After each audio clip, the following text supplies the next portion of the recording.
Hey, what's going on, everybody? Welcome to this week's episode of Benchwarmers. It is a slightly early edition of Benchwarmers this week, just on account of the fact that there are two Monday night football games tonight. Usually the first game, or at least the only game, starts at about 5:15, so we usually go on about 4:15. Get that hour in before the first game starts, but since game one starts at 4:30, we got to do it an hour earlier or 45 minutes earlier today. So, but anyway, appreciate you guys tuning in. If you're not able to catch the show live, you can always catch us on YouTube at Hat-Club. Be sure to subscribe to us, which is a fancy word for follow. Give us a like if you like what you see. Chat lively today. JM1620, always a pleasure. David Kearns in the house. My name is Eric Kickson, EDC. Best of AZ, Flashfire, not a fan of football this week. To be honest, neither am I. College football, that's a different story because I've got both love and hate for college football this week. But I will say the NFL kind of did me right toward the end, or at least in the morning. But, we'll see what happens with that. Sub Diego 69619, what's going on? He says, you have a little vomit in your mouth or beard. Oh, dude, I'll get in that in a minute. I will get in that in a minute because it's in regard to the John Fisher letter. And then Southside Stephen C. writing Elk. What is going on? So first things first, no New Jersey pickups. It's been 2 weeks now, and I got nothing new to show off. Although yesterday I finally did buy a New Jersey. Hopefully it comes in the mail before we do the show next week. College jersey at that. Flashfire, yes, I am going to talk about that here in a second. But it's kind of surprising. Like, I was talking with David Kearns about this on the phone because he had asked the same question in regard to, like, hey, got any New Jersey pickups or anything like that? And to be honest, like, nothing new has come up. There's a few that I'm looking at, but they're not ones I'm necessarily in a rush for. It's not like I need them. I don't have them. And so I guess based on trying to collect all of them, sure, I need them, but I'm not in a rush on it. So kind of strange that nothing new has really come up. So anyway. In Sub Diego 619, yes, I will address both those comments here in a second. But yeah, so hopefully some other ones pop up for me to buy. It would be nice. It would be nice. Otherwise, I'm gonna have one to show off next week, hopefully. But anyway, let's get this bad boy underway. To which case, the thing that everybody's talking about in the comments, of course, is the situation with the Oakland A's. Oh my God. I chose my outfit properly today. I'm wearing black just because two reasons. One, this entire experience has been a black eye for baseball. And anybody who's not a fan of the A's organization or the Oakland A's as a team in general and doesn't really read this as a black eye for baseball, get your fucking head fixed. And then most notably, as you can see, I'm pairing an Oakland A's hat with a Chicago White Sox shirt. They're going through basically the same struggles as the A's fans are going through right now, but I will cover them once I start talking more about, standings and stuff like that. But anyway, as it was announced the other day, this, of course, is a screenshot that a lot of people saw going around. MLB and the A's have just told the players that after Thursday's game, which is their final game at the Oakland Coliseum, tomorrow is in Tuesday, Wednesday, Thursday, they start their final 3-game home series against the Texas Rangers. They've just been flat out told, the players and the coaches, get off the field, leave the stadium, go to the locker room, get the hell out of here. Just because of the fact that there are so many concerns as far as what the fans are going to do, how they're going to react, etc. And truth be told, this is nonsense. We as A's fans, I as an A's fan, have been to the stadium, have experienced teams that have had some shortcomings, both in the playoffs and the regular season, etc. And the one thing I can assure you is if there's an indication that, there's going to be violence or whatever, it's not going to happen. A's fans are not going to attack the players because the fact that the one thing that we have an unspoken agreement about is none of this is their fault. Everything that is going on with the entire athletics organization dismissing and leaving Oakland has to do with Dave Cavall and John Fisher. So no unchecked aggression is going against any player or of any capacity. And Flashfire, yeah, I agree. A's fans have been very vocal about this. Now, one thing I do know, or at least I have a hypothesis about that's going to happen during the game, is a lot of fans who have been season ticket holders for a long time are probably going to try and get tools into the stadium so they can remove their chairs and stuff, to which case I say go for it. I think that's awesome. But the one thing I know is the fans are not going to do anything disrespectful to to the players and the coaches and stuff like that. That I can kind of agree. I can assure you about. Whether or not fans are going to run on the field, snag some dirt, snag some pieces of sod, I don't know. I mean, this is stuff that has happened previously with other teams, teams that have clinched the pennant, teams that have won World Series, teams that play their final games in specific stadiums, etc. Like, this is just kind of part of life and part of baseball. Not to mention this has happened at the collegiate level, in other professional sports, etc. Like, you just kind of have to accept that. Yeah, it's a bit of a blight, but at the same time, it's just a thing that happens.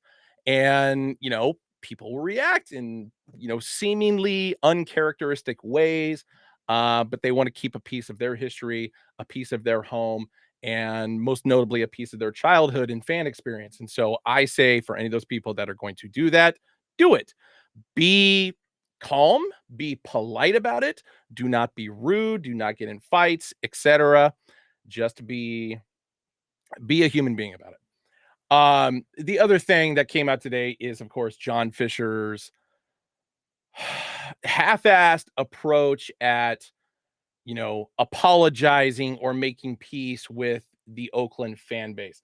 First off, I read through pieces of it because once I got to the two words Loma Prieta, he spelled that wrong. And it's like, who the fuck proofread this and allowed this to get published? Um, Insane. And then, as Flashfire mentioned in the comments, Trevor May's response to this, and basically, not even basically, just flat out calling him a coward for basically hiding behind a desk and just releasing this to the press, as opposed to getting in front of a camera, get in front of a microphone, get in front of the fans, and actually, tell the people this. Should have been the right approach. But yes. And then, yeah, I agree. I don't think he wrote it. I don't think he wrote it. I don't think he gives a shit, etc. But I think we all kind of agree upon that. So, John Fisher, I wish nothing but the worst things in life for you from this point forward. If I haven't already said that publicly on social media, Dave Cabal, Dave Cabal, you're in that boat too. It is absolutely insane. And I got asked by my coworkers today during one of my meetings, which game am I going to? And the answer is none of them. I am done. I am done going to the Oakland Coliseum to watch the Athletics play, unless by some miracle down the road, everybody comes to their senses and relocates the team back. Maybe this is because John Fisher passed away and the team changes hands, gets sold, whatever. That's an ideal situation. But based on the way that Major League Baseball has handled this, and every power that be who has basically allowed this to happen, meanwhile, other professional sports leagues, for very similar circumstances, have forced ownership to sell. It is absolutely absurd that Rob Manfred and company and all the other owners in Major League Baseball have allowed this to happen. And them moved in Sacramento, them flat out disassociating themselves from the city of Oakland as they've done for the last month. And especially, like, I've seen people post tickets, their online tickets, where it just says so-and-so team versus the Athletics. The Oakland has been scrubbed completely from the organization, and it is absolutely insane that this was allowed to happen. So I wish nothing but the worst things that could possibly happen to all the people who got us to this point. A's fans, I love you. Been friends with you guys for many decades, and it sucks. And this is the second time in my life that I've seen this happen. I've told you guys numerous times growing up. Yeah, I'm from Oakland. The Oakland A's have always been my American League team, but my National League team was always the Montreal Expos. And seeing the situation that they went through in the early 2000s and then relocating to Washington, D.C. to become the Nationals, that was the first time I was affected by this. And now the fact that my hometown team, this is happening to, It doesn't get any worse than this as a baseball fan. So any other fan base who complains because, oh, you didn't win the World Series, like Yankees fans, for example, complain about how much money y'all spend and nothing comes out of it, and you guys think you have it worse, you don't, and you never will, and you need to put that shit to rest. So anyway, that's about all I got to say on that. So let's talk about something more uplifting. My God. How about Shohei Ohtani? Shohei goddamn Ohtani, as we talked about last week, and I made a prediction that not only one, he was definitely going to get his 50-50 mark, but I essentially predicted it correctly. It came a little bit earlier than I expected. I thought this whole thing was going to happen against the Rockies, but no, he decided to get it out of the way just, as quickly as possible against the Miami Marlins in Miami. And most notably, the day you want to look at is September 19th, where the man went 6 for 6, 2 doubles, 3 home runs, 10 RBI total, and 2 stolen bases. And as it stands right now, the man's got 53 stolen bases and 53 home runs, which is absolutely insane. Sorry, 55 stolen bases, 53 home runs. My apologies. I forgot he stole 2 more. This is nuts. And I think the other thing that needs to be brought into light in regard to this is when I brought this subject up last Monday, Ohtani was hitting 290. So the fact that a week has come and gone since the last time I did the show and the last time we talked about this, and now his batting average is up an 11 additional points. He's hitting 301 now. So anybody at this point who doesn't feel like Shohei Ohtani is the National League MVP, let's do a little stat comparison because, of course, here's your boy for the Mets, Francisco Lindor, who everybody says should be the outright MVP at this point. And I get your argument because of the fact that the Mets would not be in the position they are, which is a wild card spot, a spot into the playoffs, without the production that Francisco Lindor has been doing. And so there, by definition, Francisco Lindor being the most valuable player on the Mets in the positioning, I get it. But realistically, 31 home runs, which is great. But that's still currently 22 behind Shohei Ohtani. 27 stolen bases. So that is what? 28 behind Shohei Ohtani. 163 hits for Francisco Lindor compared to 184 that's coming from Ohtani. Ohtani has made 7 more appearances to the plate. And like I said, he's hitting 301. Francisco Lindor is hitting 271. 86 RBI for Lindor and 123 RBI, which is the most in the National League, much like his 53 home runs, much like Ohtani's 128 runs scored, most in the National League. And those are just base stats. Yes, I'm not even bringing up WAR, in which case I think Ohtani's at 8.6 WAR and Lindor's at 6.8. So vast difference going on there. But like I said, I usually just focus on the basic stats just because of the fact that the casual baseball fans easier to translate and stuff like that. And so it's hard to say that Ohtani is not the outright National League MVP. I don't think he's going to win it unanimously just because of the fact that there are still going to be some East Coast writers that will still feel like, well, the argument I just gave in regard to Lindor and his importance to the team, yes, I totally get that, and it's not the end of the world. But I still feel like Ohtani's got this in the bag. Flashfire says the only real argument the Lindor side has is that he's also playing the field, which I totally agree. Ohtani is just straight hitting just because of the fact that his arm is still healing in regard to Tommy John surgery.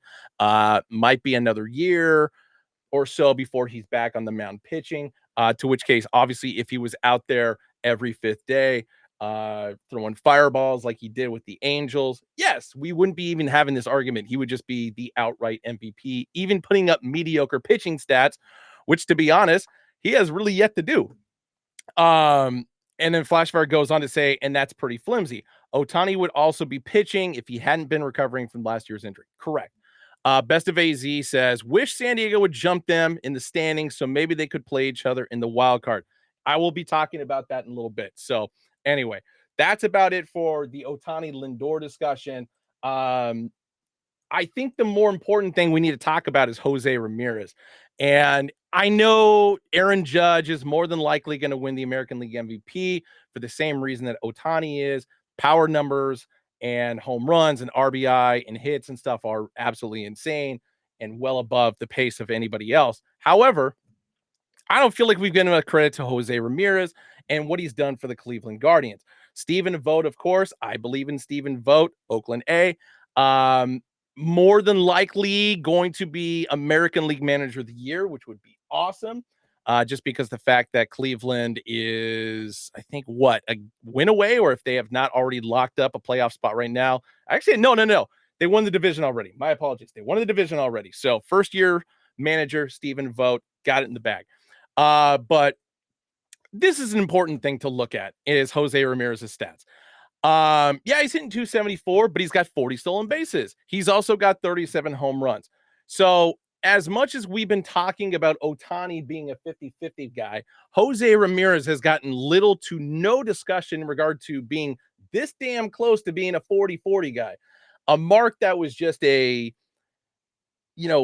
sky high achievement in Major League Baseball because so few people have done it. And here Ramirez is, 6 games to go, could potentially get 3 more home runs, be another footnote in 40-40 history. But just because the fact that Ohtani keeps adding to his record of, 50, then 53, 53, 53, and now 6 games left for him. How many more home runs is Ohtani going to hit, et cetera, et cetera. Little to no attention has been given to Ramirez. And so, yeah. I hope he gets it just because the fact that as good as the Guardians are playing right now, he's playing incredible baseball. And that man is a living legend in Cleveland, re-signed a couple years at less money just because the fact that he loves the team, he loves the city, he loves the fans so much. And I feel like he's more than due his credit for it. So anyway, moving on into football, NFL style. Going to start off with this. Going back to Thursday, the New York Jets pummeled the New England Patriots, bringing them back down to reality. Unfortunately, the storybook ending of the Pats not only covering the spread every week, but throwing out some pretty competitive battles between the Seahawks and the Bengals over the first 2 weeks. But yeah, got brought back down to reality by Aaron Rodgers and the New York Jets with a final score of 24-3. My God, I can't talk right now.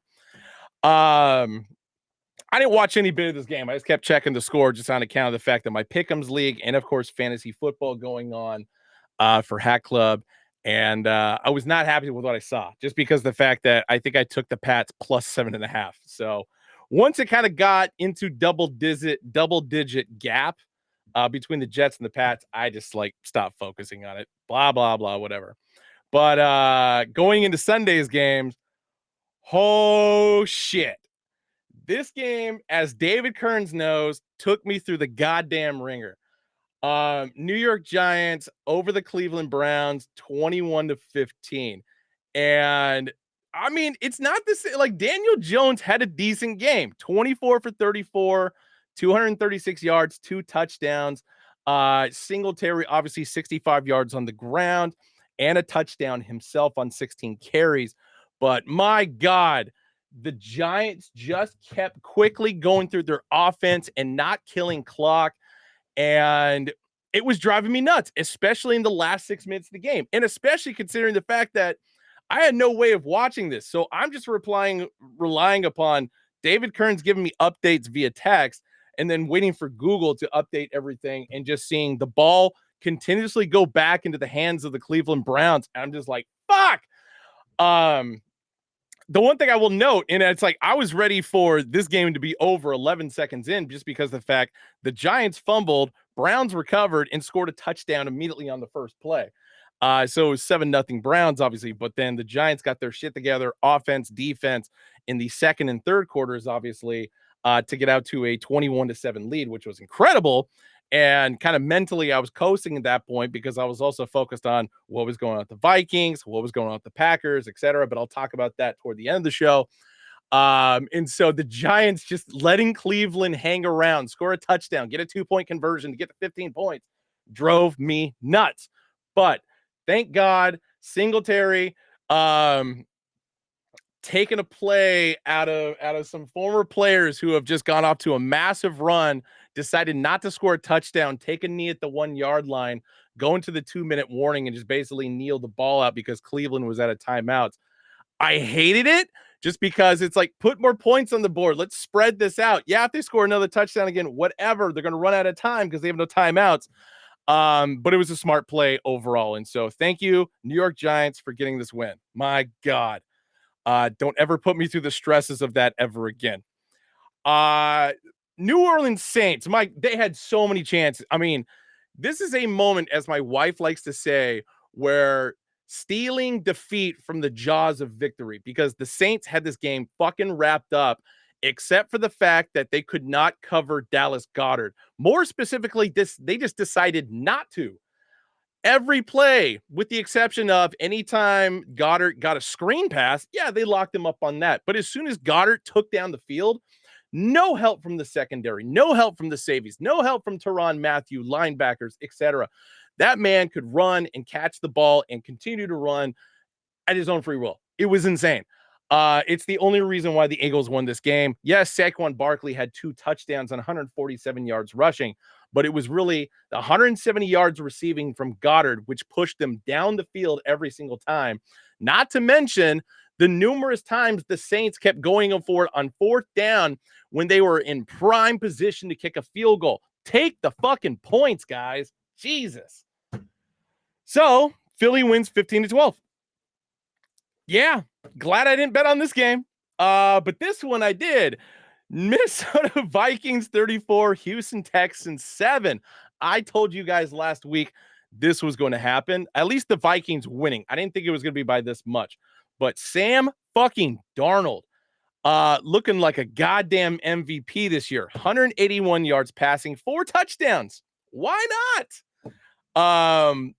Absolutely insane. And I apologize to any Houston Texans fans that are watching right now. I know you guys were heard about that, but I ain't mad about this. I know my wife's mad about it because she's a Packers fan and it's a divisional play thing. But no, I don't think anybody saw this coming from Sam Darnold of all people. Which is really going to make it interesting for when what's his face from Michigan, who the Vikings took in the draft. I don't know why I can't think of his name right now, who got hurt, who was supposed to be the starting quarterback. I don't think Darnold's going anywhere. I mean, even like seasons and beyond, if he continues to play like this, Darnold may have just found the right system and the right home for him. McCarthy, JJ McCarthy. Thank you very much, Flashfire. Always on point with that. I was thinking Abrams just because of the JJ, but then again, JJ Abrams is a movie, TV director, producer, etc. Not the right person. But yes, JJ McCarthy. So appreciate that. Moving on, my Tampa Bay Buccaneers got absolutely thwarted by Bo Nix and the Denver Broncos. I kind of saw this one coming, but my God, I did not want it to happen. Ducks just came up big that day, or for this game. Bucky Irving really solidifying himself as the RB1, had some amazing plays, got 70 plus yards rushing whenever Todd Bowles and company decided to actually run the ball, which they should have done more effectively, especially when the Buccaneers were able to get into the red zone and just kept passing or kept making Baker Mayfield run an RPO and run the ball himself, to which case he didn't get a touchdown at all. Absolutely insane. But Bo Nix managed the game really well. The defense came up clutch for the Broncos. All credit to them. Bo Nix, 47 yards on the ground, 1 touchdown. Some absolutely incredible scramble plays that we had seen, obviously, during his time at Auburn and, of course, Oregon. So I'm very happy for him, but it really sucks ass that it happened against my team. God damn it. No, Bo is getting better and better with each game, and I absolutely love to see it. And then Troy Franklin got in the game, too, which was incredible. Green Bay Packers 30-14 over the Tennessee Titans. Will Levis, week after week after week, becoming the meme of the NFL. And it is absolutely incredible to see this man react to his failures. Like, he's still playing pretty decent. I feel kind of bad for the guy, but to have some kind of lightheartedness with everything that's going on, because at the end of the day, it's sports. It's fun. But I still feel bad that Will Levis is being put in this position. But Willis for the Packers, former Tennessee Titan, putting on a show against his former team. 73 yards on the ground rushing for him, 1 touchdown on the ground, as well as 1 touchdown in the air, 202, 13 for 19 completion percentage. Good for him. Indianapolis Colts, 21-16.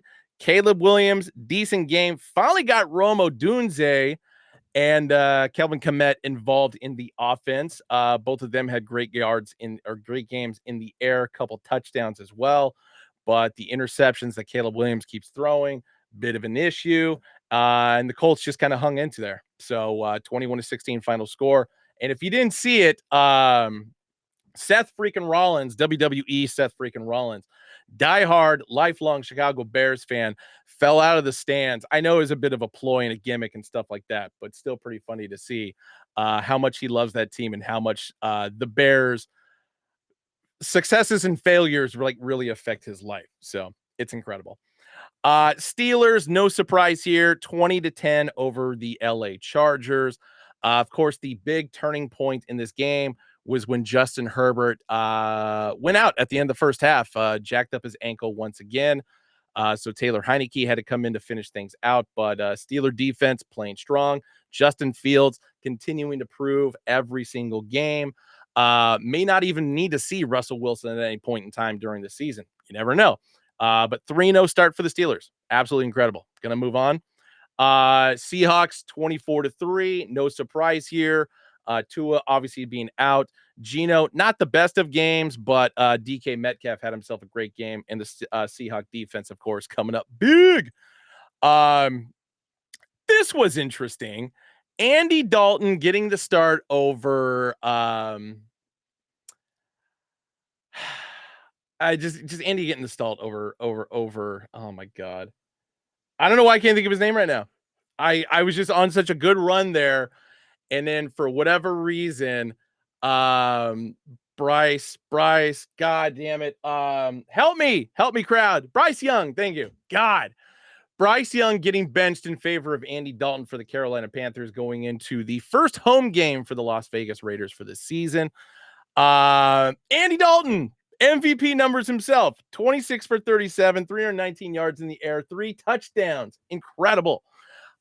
Which is kind of going more to prove that maybe Bryce Young is the problem and it's not the system that he's been put in. Yes, he's gone through numerous coaches and schemes and playbooks, et cetera, that everybody's kind of like giving him a pass on. But at the end of the day, it's like, here comes Andy Dalton off the bench and just completely electrifies the field and takes down the Raiders by 14 points in a road game.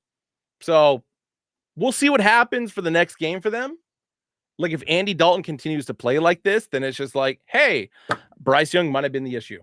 And in which case the Panthers need to start working on a trade. Yes, the Panthers are arguably one of the bottom 3 organizations in the NFL. But at the same time, you can't put all the fault on the organization if a young man on the field can't complete a pass and this other guy can't. So time will tell. The Niners, oh my God.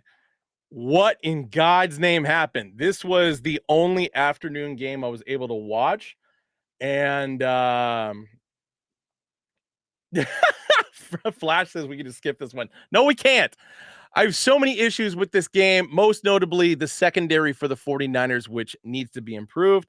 Not to mention Bell, who can't catch a pass, which is absolutely insane. The underproduction of Brandon Ayuk after he got paid, which is absolutely insane. But as I talked about last week, I said Juwan Jennings, after Deebo Samuel got hurt, is going to be the main focus of the offense, especially from a passing perspective. And he had a career game.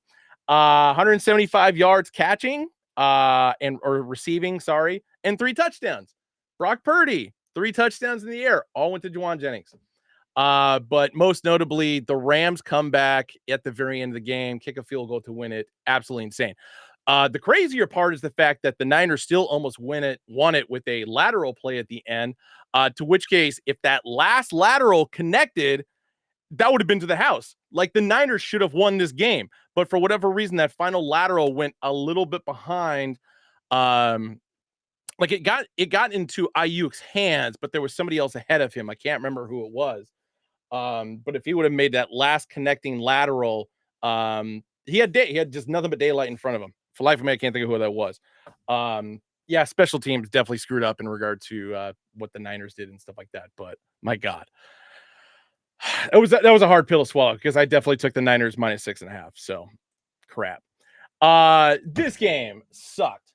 And I don't mean from a talent battle perspective. I'm talking about the refs completely fucking over the Arizona Cardinals.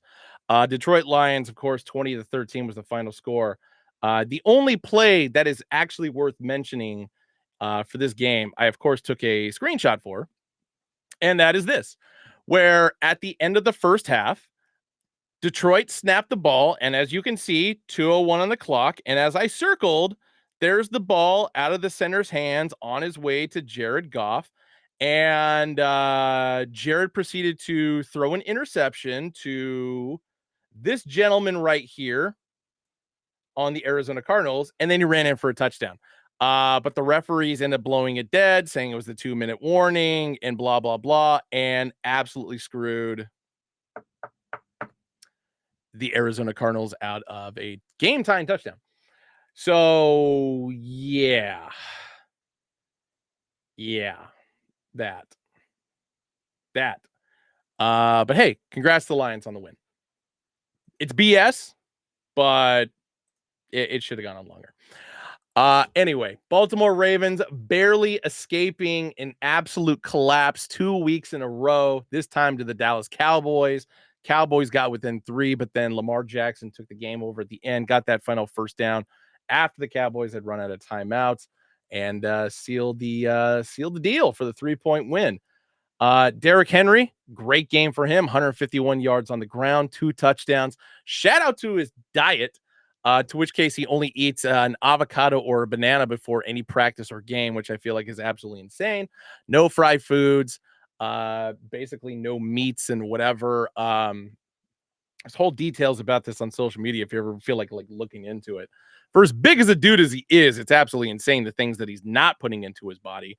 That I feel like he should, at least from a, protein perspective. But you know what? He's a professional athlete. He's got people in his corner that are helping him out with this. He knows what he's doing probably more than I do. So congrats to him. Congrats to the Ravens on getting the win.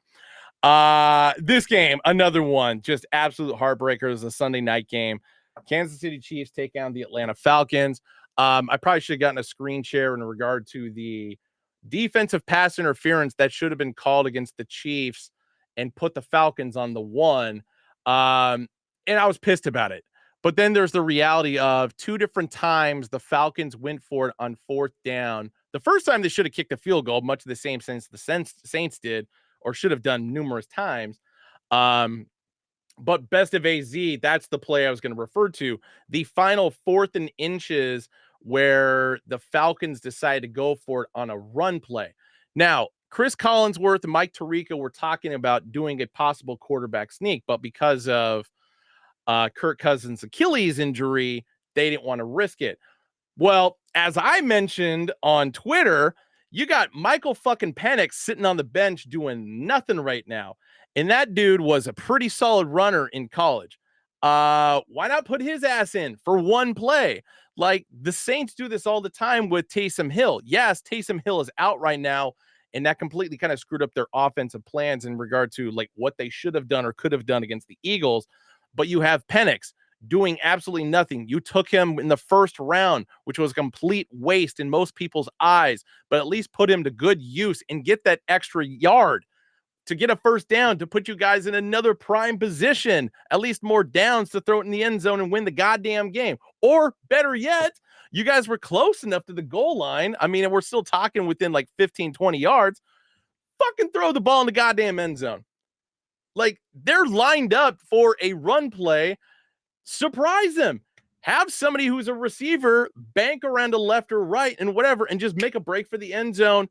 Then Kirk Cousins, does a couple drop steps back, throws it over the defense because they're caught by surprise. Game-winning touchdown. There you go.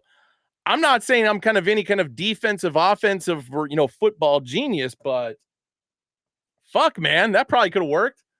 It would have been better than, watching Bijan Robinson get put in a position twice. And this happened twice, not on the same series, but it happened twice in the game where he got shut down on a run play that it's like the Chiefs defense easily spied out.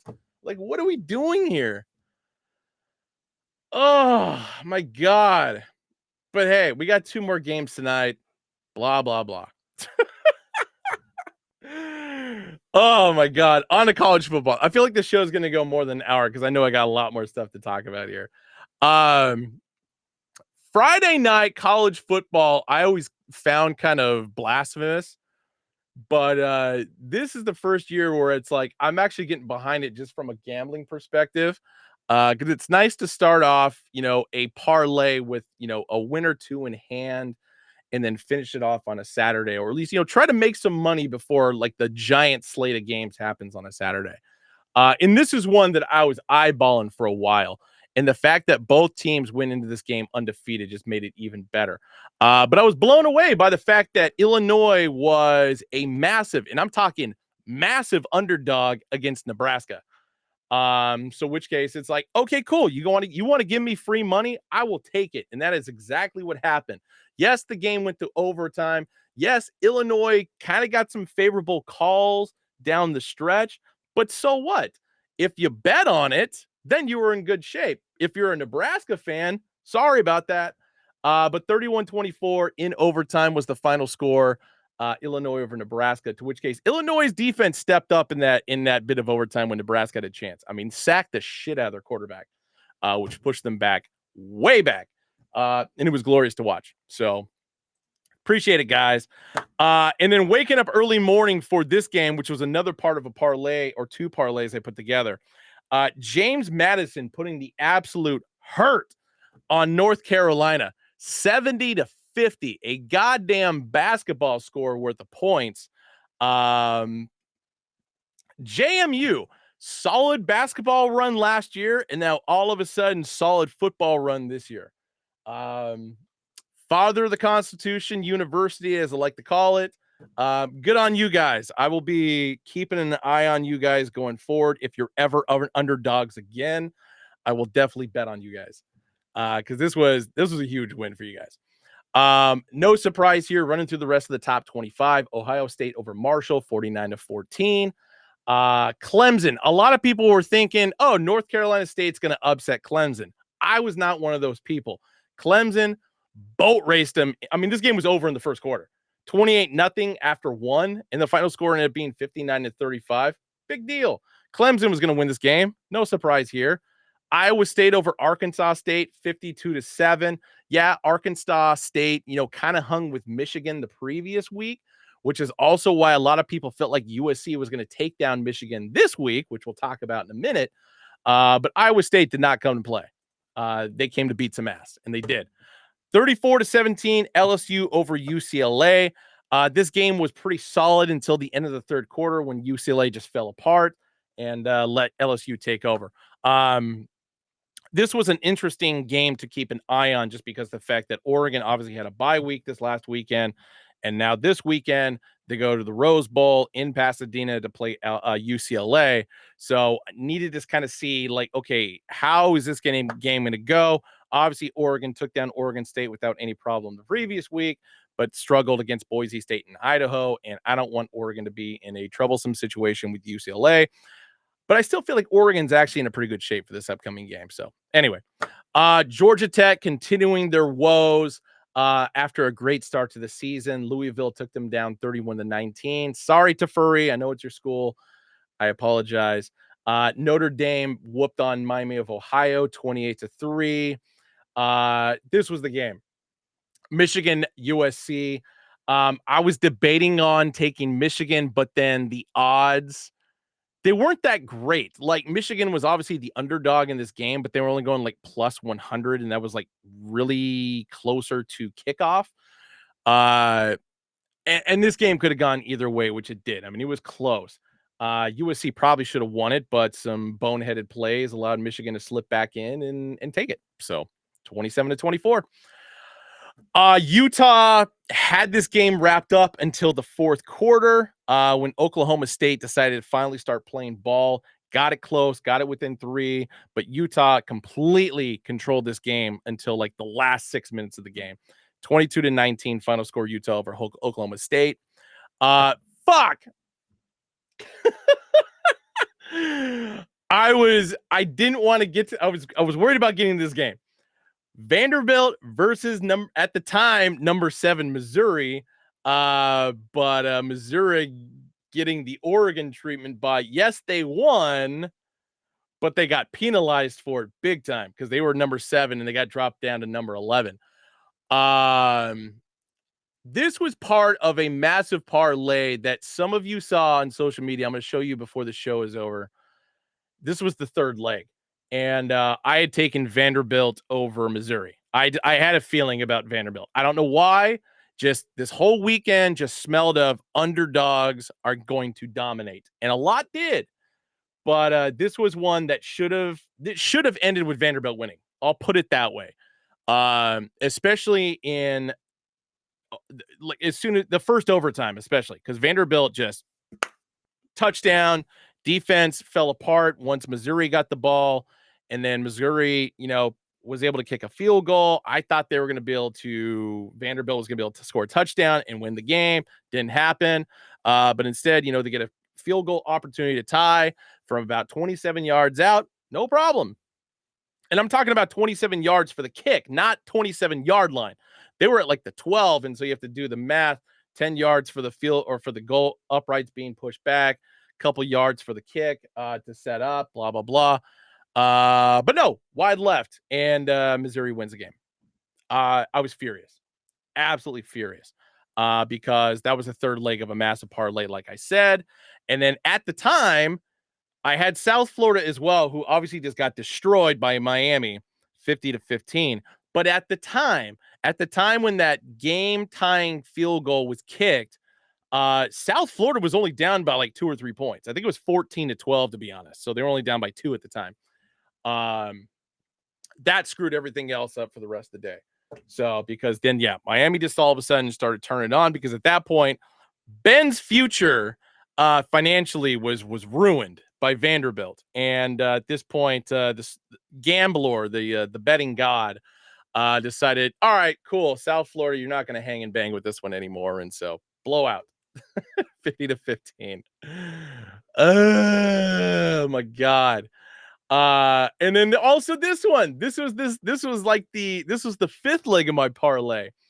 And Logan Herrera, who's a diehard Texas A&M fan and alumni, gave me crap for this leg of the parlay just because it's like Bowling Green a couple weeks ago almost took it to Penn State.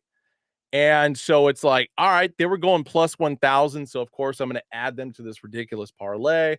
And they hung with Texas A&M throughout the entire game, only lost by 6 points. And this was at College Station. So Bowling Green, I think, is just a better school than most people realize this season in regard to football. To only lose by 6 to a top 25 team. Pretty impressive. Or actually, I mean, shit. They only lost by a touchdown to Penn State a couple weeks ago. So yet another top 10 team. So give Bowling Green all the credit they deserve. Tennessee, Oklahoma, boring ass game. It was one of the only few games I was able to watch on the flight home from Vegas. 25-15 final score. Don't even really feel like talking about it. It was so goddamn slow. Incredible. Ole Miss just beating the piss out of Georgia Southern, 52-13. No surprise there. Texas over Louisiana Monroe, 51-3. No surprise there. In this game, this was the last leg of all the parlays that I put together. BYU. I mean, anybody who thought Kansas State had a shot at Lavelle Edwards Stadium, shame on you. I don't bet against the Mormons in big games because they will surprise you. And if you guys didn't see it, one of the most electrifying, incredible recovery kick return for a touchdown that I've ever seen in a college football game, and probably going to be one of the touchdowns of the year for BYU, where it was fumbled, basically had to run all the way back to his own end zone, hook around the field, and take it to the house. Incredible. Always got a soft spot for BYU just because of the fact that I grew up Mormon, obviously, and so I always follow them closely. But 4-0 start for them, and already some pretty significant wins under their belt, as they always tend to do. So really curious to see how the BYU Utah is going to go this year. Always a fun time to watch that game. And of course, there was one other game that I meant to get a screenshot of. I'm going to talk about in a minute, or maybe 5 minutes. I don't know. We'll see. But anyway, here's a look at the AP top 25. Oregon with the bye week actually goes up a spot, which is incredible. And I think most notably the thing to look at and the reason why they did is because as much as they got penalized for beating Boise State by a very small amount of points, oh, hey, look at that. There's Boise State coming in at number 25. So, after all of a sudden, Boise State's a good team, but yep, I guess we got to make it up to Oregon in some capacity by moving over to the 8th spot. Whatever. Scumbags. And it's bullshit just because of the fact that if the Pac-12 still existed the way that it did last year, Oregon obviously would be the outright number 1, and they would totally still be in the top 5.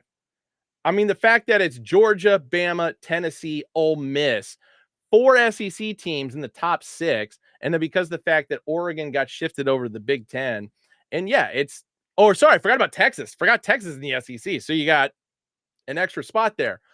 But OSU, Penn State, Oregon, yeah, 3 teams in the Big Ten. But it's like I said, if Oregon and the Pac-12 existed the way that it used to, they would be a top 5 team right now. So anyway, moving on. Coaches poll, basically the same stuff. Somehow Oregon moved down a spot in the coaches poll just because screw you guys. Yeah, a flashfire bringing up the Cal Florida State game. I really wish Cal would have taken that, but I had a feeling that Cal was going to be Cal again, and obviously it happened. So that sucked. Would have been nice.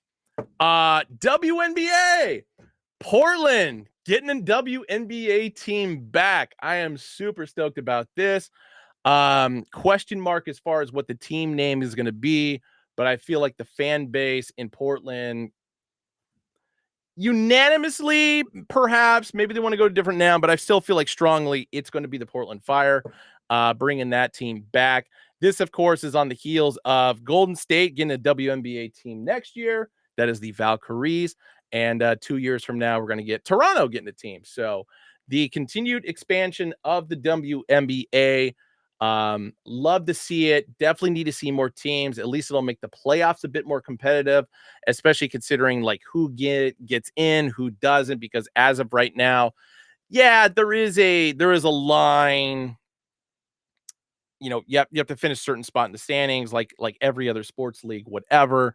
But because there are so few teams, it doesn't make it as interesting or as competitive, if that makes sense what I'm saying. I'm not trying to be disrespectful, but just because there are so few teams, it kind of makes it harder to like really distinguish who are the great teams, who are the okay teams, and who are the really poor teams. But anyway, speaking of WNBA playoffs, they did start over the weekend. New York Liberty taking down Atlanta Dream 83-69. Thank you, Sabrina. Indiana Fever getting rocked by the Connecticut Sun 93-69, despite a decent game from Caitlin Clark. Not the best, but a pretty decent game. Minnesota Lynx, multiple WNBA champions, 102-95 over the Phoenix Mercury. And Las Vegas Aces taking it to Seattle Storm, 78-67. So surprisingly, not a great game from Kelsey Plum, but Ajay Wilson, of course, 21 points, 8 rebounds, 2 assists. It's a reason why she's a MVP. Oh, my God. English Premier League. Let me take some water before I go into this rant. Damn, I'm already gone for 50 minutes. My God.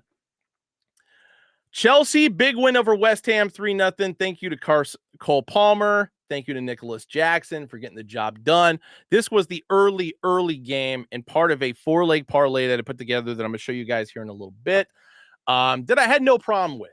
And if you guys remember from earlier this year / tail end of last year, whatever, last season, let's put it that way, there was a EPL parlay that I put together that I tried to just sleep through so I wouldn't be stupid and cash out like I did and only made like $5 or $6 on it. But if I had kept sleeping, then the first 3 legs of a 5-leg parlay, the hardest legs, of course, would have connected. The 4th leg ended up hitting later. And I would have actually like had a really solid cash out later in that day. So I decided, I'm just going to sleep, because this was the first leg of the parlay. The other 3 legs were the 7 a.m. West Coast time games. So yeah, I slept beyond them. So anyway, Chelsea first leg 3-0 over West Ham. Aston Villa 3-1 over Wolverhampton, getting back on the winning track for Aston Villa. Fulham 3-1 over Newcastle. I'll go into more detail about this one just on account of the fact that over the last couple weeks, Fulham not that great. Newcastle was playing some pretty solid football. But yes, this one had a very negative impact on me. I'll talk about that in a minute. Southampton, Ipswich Town, 1-1 in Ipswich Town, scoring in the last couple minutes of extra time in the second half to tie this bad boy up. Very important to note on this one. 3-1 Tottenham over Brentford. Despite the fact that Brentford, I think this is the second time this season they scored in the first minute of the game. But Tottenham was not rattled by it and got the victory. 3 points in the bag. Leicester City, Everton. There, Steven, I said it correct. Leicester City. This was another one. Everton scores early. Leicester City scores late. I mean, not like super late, later in the game, whatever. For a draw. This is going to come up 2 more times before the show is over. Liverpool rattled by Nottingham Forest last week, getting back in the win column this week against Bournemouth, 3-0. Crystal Palace, Man United. This I actually was awake during this game because it was in the bar, because my wife and I stayed at Vidara, and it was at the bar when we were getting a Bloody Mary in the morning, and a couple of Man United fans were in the bar, and we were kind of talking about it and stuff like that. And this was just kind of a grueling match to watch. Had to have been, especially for them. I'm really surprised nobody was able to score in this. Brighton 2-2 Nottingham Forest. Shocking. I would have figured Brighton would have had this one in the bag. This was not part of my EPL parlay, thank God.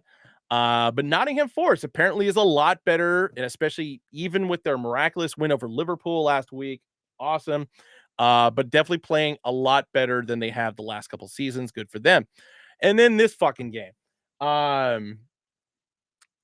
Arsenal had this game in the goddamn bag, but of course got a red card at the tail end of the first half. And, despite being down a man, they held tough throughout the entirety of the game until the last goddamn minute of extra time.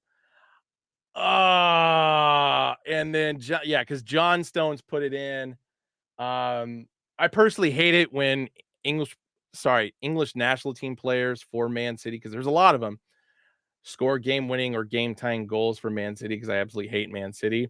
But I've talked shit about Erling Haaland all season so far. Like, he's so talented, but he's kind of an asshole. And definitely proved it after this goal was scored when he rocked the back of Jabroni's head here by grabbing the ball out of the goal and just like launched it into his head, which almost turned into a bit of a spill-out fight at the tail end seconds of the game. Crazy to watch.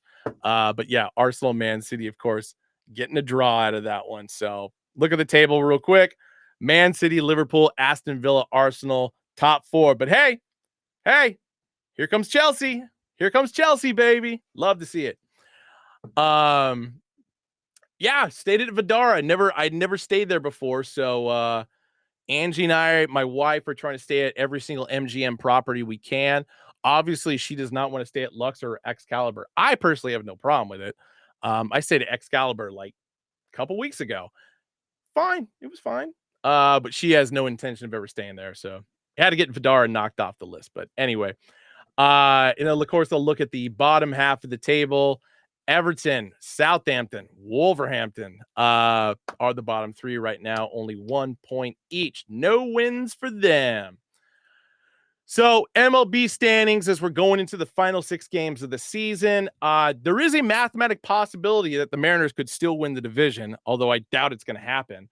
Because Houston, magic numbers 1, 2, or yeah, if Houston wins and the Mariners lose, it's over. Houston will get the American League West division. So bummer.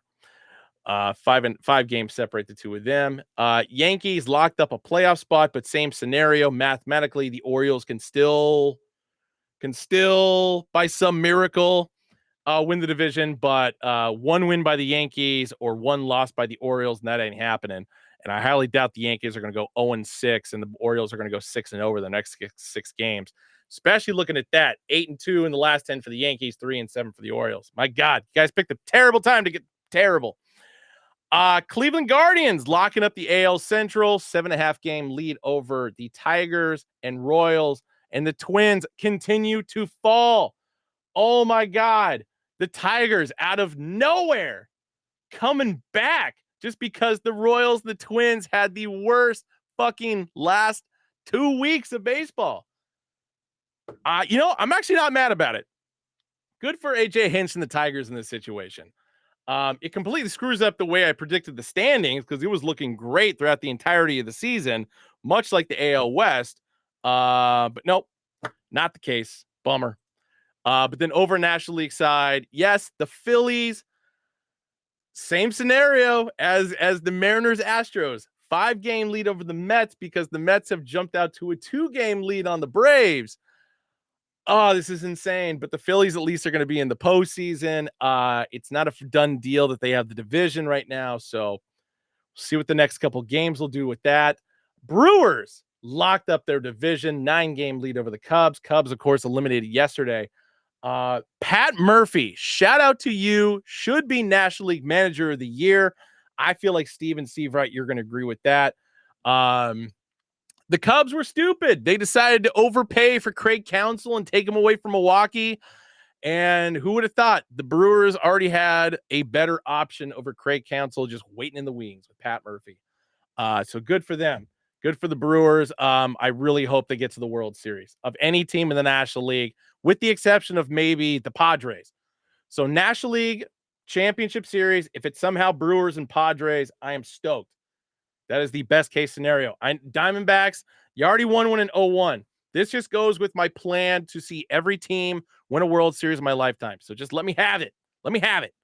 Anyway, over in the West, Dodgers, yes, they did clinch a playoff spot, but they got a very dangerous impending 3 game series with the Padres, who are 3 games behind them for the division. We'll see how that goes. That's about the only series I really care about and will be tuned into this week. But Diamondbacks are still hanging and banging there, 6 games back from a division lead. Yeah, so wild card scenario.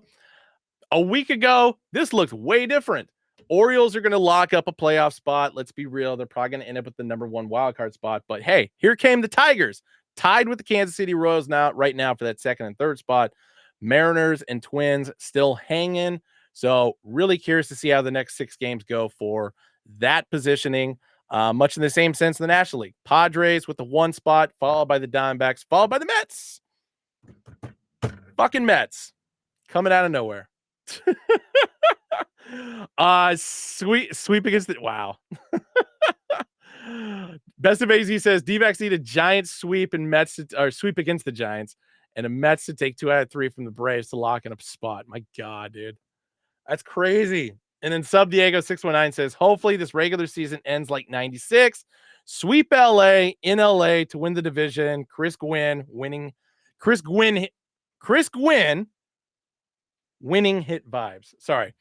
Gwynn and winning was very hard to structure together in a sentence there. My apologies. And Steve Wright, Southside Steve Wright totally agrees with Pat Murphy, National League Manager of the Year. Of course you do. Which brings us into Vegas. After recap on Wednesday, hold on one sec. My wife and I went to Vegas and came home Saturday night. We met 12 years ago, September 19th, 2012. So it was technically our anniversary.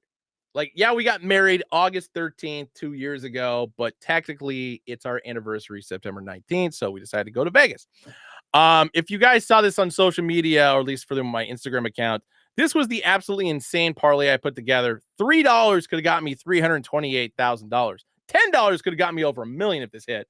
But this is why I was so energetic in regard to very specific college football games this weekend, because Illinois hit, James Madison hit, Vanderbilt should have hit, and then South Florida, Bowling Green. Michigan State was the one game I didn't mention because of the fact that I wanted to get to this point to show you guys how much they fucked me. 2 weeks ago, I had that 3-leg parlay, Cal over Auburn, South Carolina over Kentucky, and Michigan State over Maryland. So Michigan State was the last piece of that parlay, and they succeeded, which is why I add Michigan State to this particular parlay, because they were underdogs. I felt they could do it.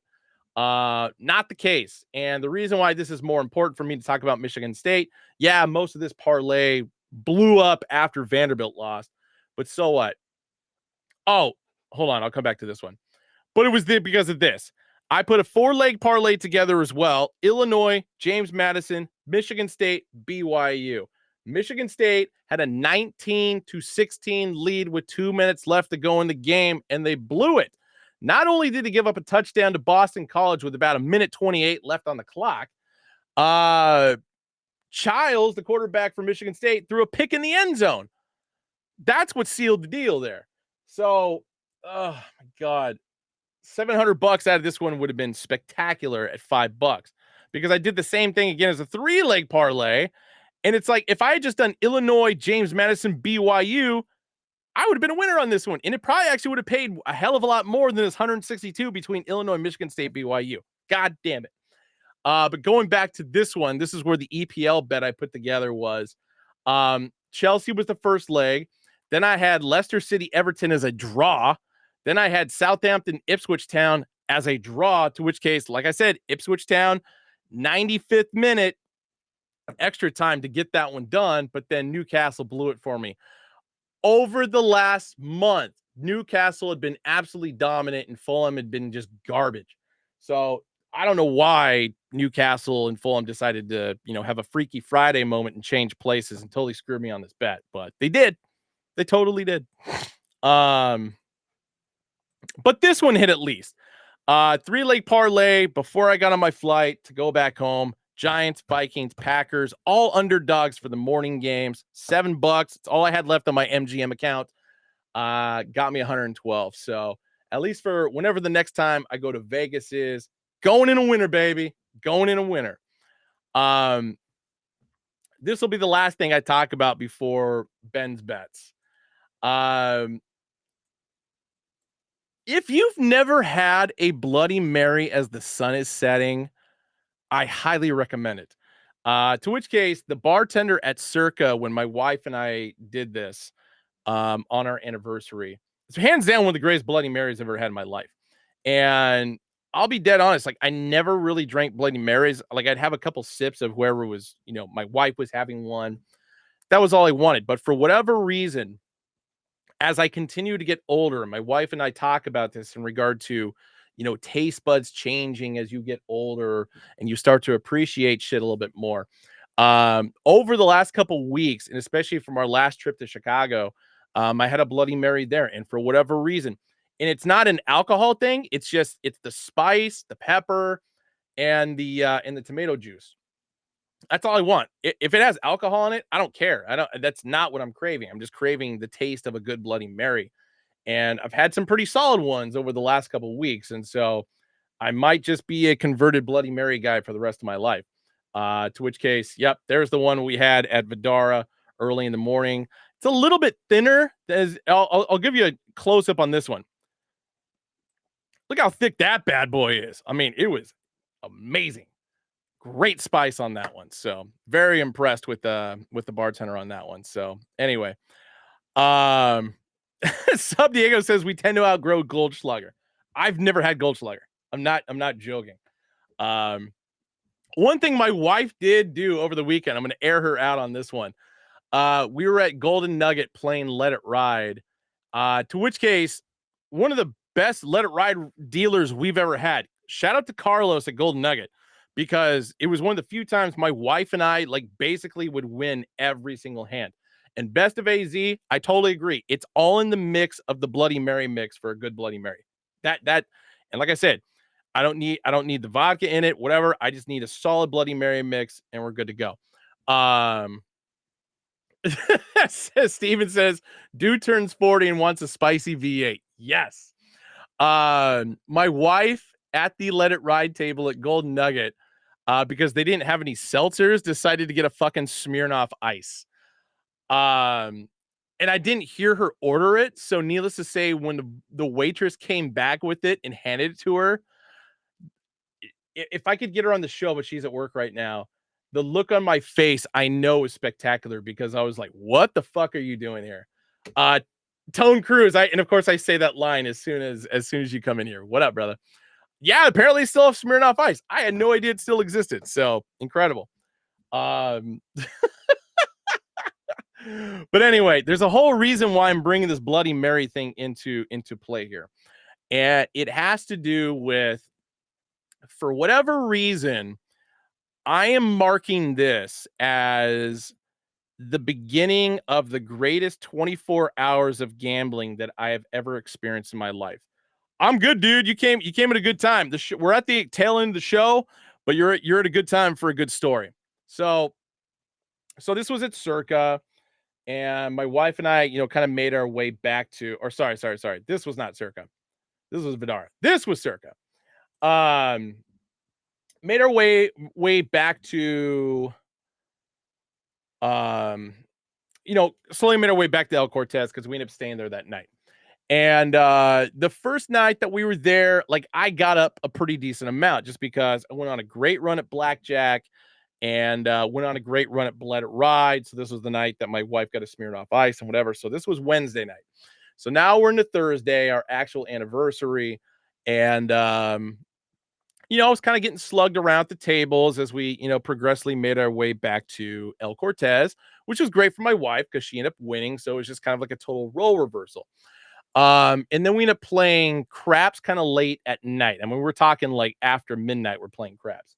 And she and I lose a bit, she loses a little bit, but there were like two guys at the El Cortez craps table that we just kind of like looked at, and then my wife and I just looked at each other, and it's like, no, we got to buy back in, because these guys look like good shooters.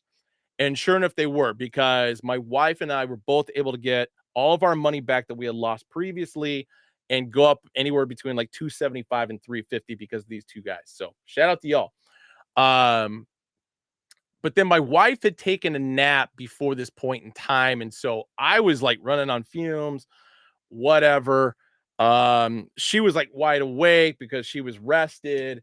And so now we're coming to about 3:30 in the morning. And, I'm visibly just like ready to just like go to bed. But my wife wants to kid a couple other machines. And it's like, I want to keep going too.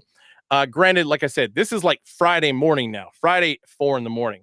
And I've got meetings that start at like 9 a.m. that I have to attend because I was not taking days off. So we find a couple games to play. I make a couple bucks. I'm basically back to like even for the night or for the trip so far after like the first 24 hours we've been there, blah, blah, blah. So now we're technically into day 2.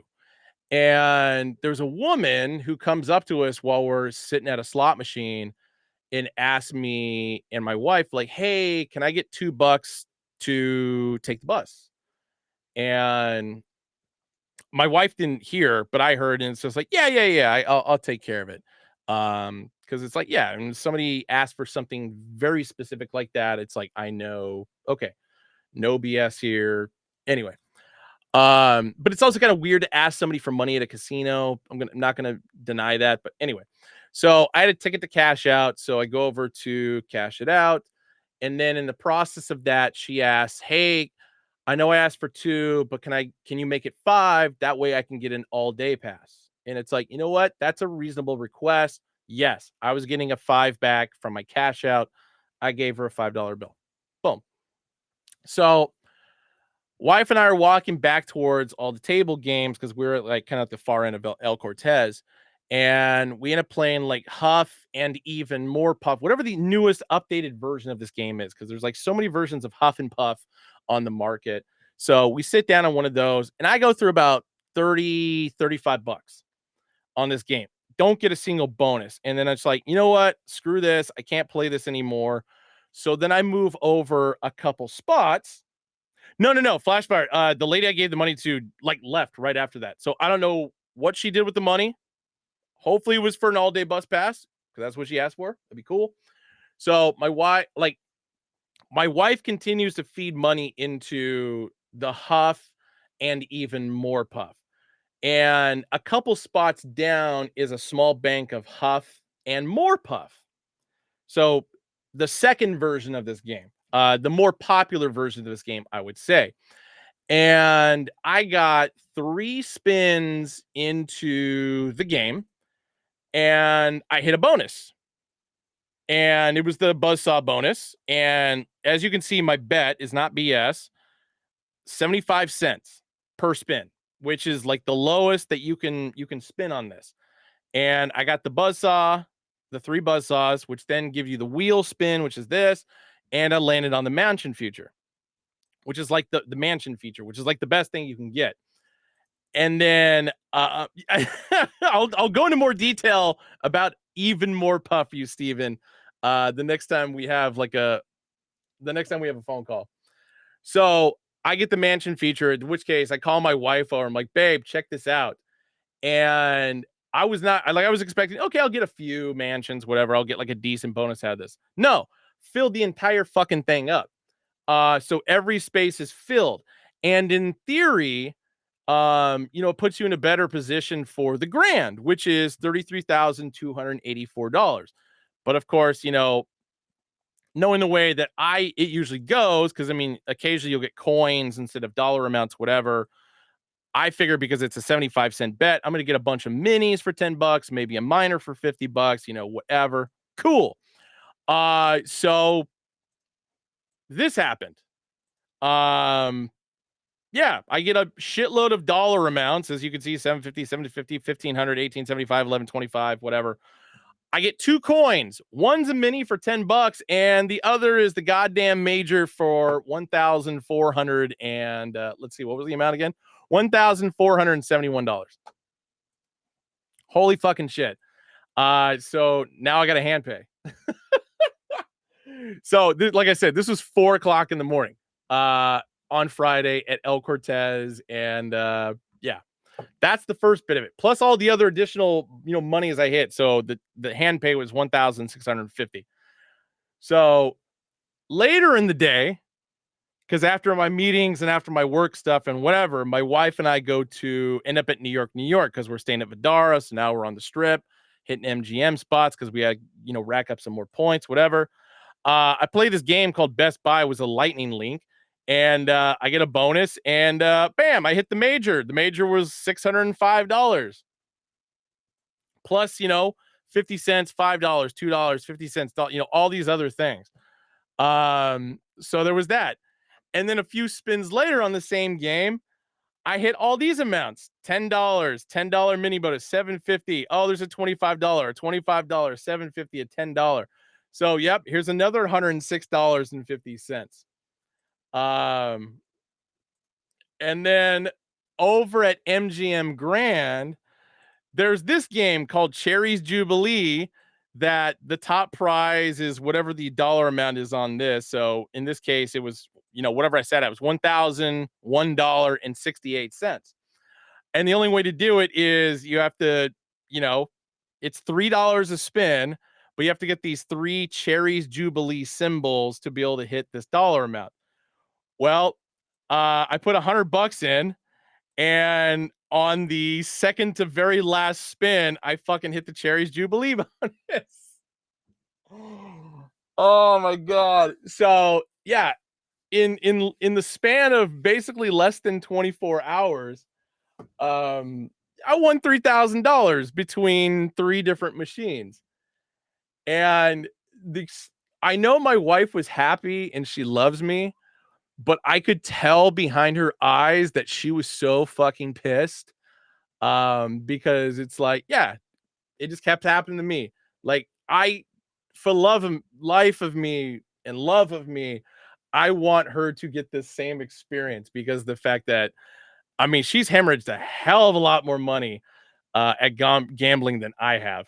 No, so I know you say I should have bought a lotto ticket. What I should have done was put, like, in retrospect, I put all my sports bets in before I started winning. I wish to God that I had waited. Like I put them in during this time period when I was winning because I probably would have won. Yeah, she's a hater.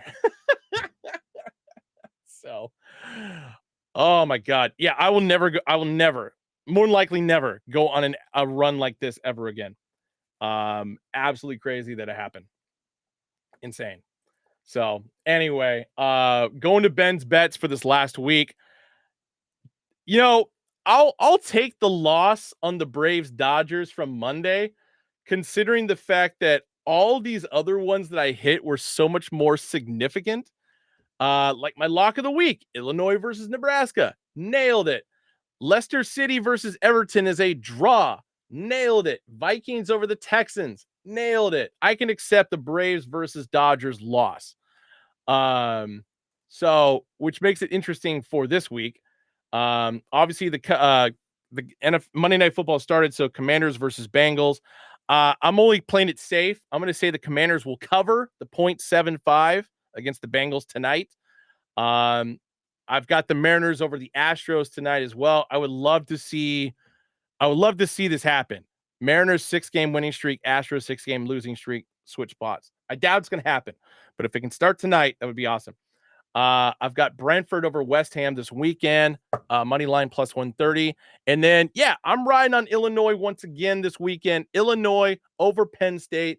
The fact that, Illinois is getting plus 700.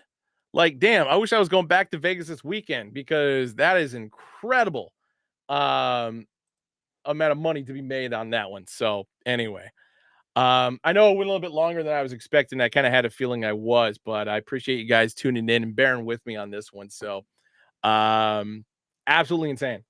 Cannot wait to go back to Vegas. Obviously, as of right now, the next planned trip is like December.